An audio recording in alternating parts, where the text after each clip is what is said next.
Ben, you base this on an unpublished academic paper. 3 academics get together. Talk a bit about the metrics they used to come up with this, the way that they approached this, this idea of how much Americans are working versus folks in other countries. Yeah, so the key was really looking at survey data on the micro level and seeing not just how many days you work per day when you're a worker, but how much vacation do you take? When do you retire? When do you start your careers?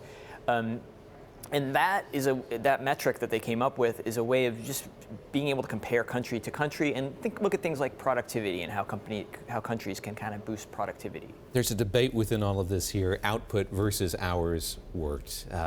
Give us weigh each of them and why each is important. Yeah, so I mean, European workers in some countries have a great reputation for coming to work, working 8 hours, and really getting a lot of bang for that buck.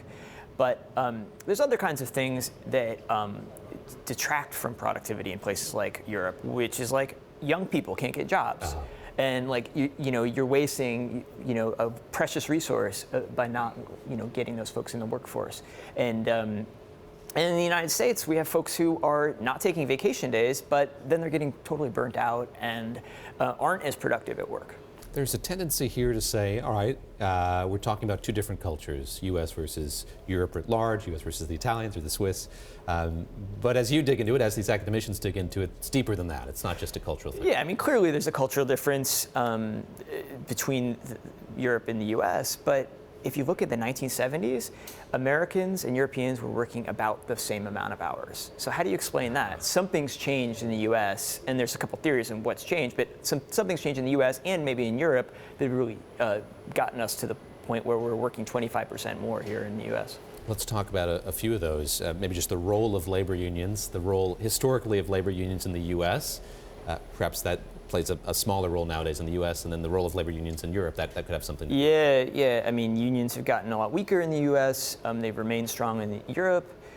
Maybe because labor unions are so strong in Europe, they have a lot more holidays, a lot more vacation time, and so that's just sort of become a accepted way of life that you take 4 weeks off in the summer. You also point out that there is the promise of a pension in Europe, that here in the U.S. you might feel compelled or have to work later in your life than you might have to in Europe. Yeah, so in the U.S. we've shifted toward this 401k model where you basically put all your money in this pot and it's personalized to you as an individual account, but when you retire, you're never really sure how much to take out, and retirement has become sort of a riskier thing here. So we have more people working past 65 than in the last 50 years here in the U.S.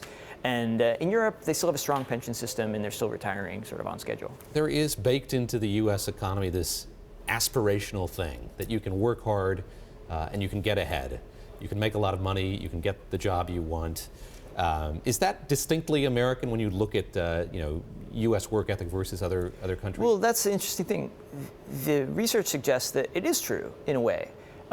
People in the U.S., there's more inequality in the U.S. So people get paid more at the top of the scale, and they get paid a wider range of income. So if you put in the extra hours, they'll pay off, and hopefully, and then you get those raises and you get those promotions.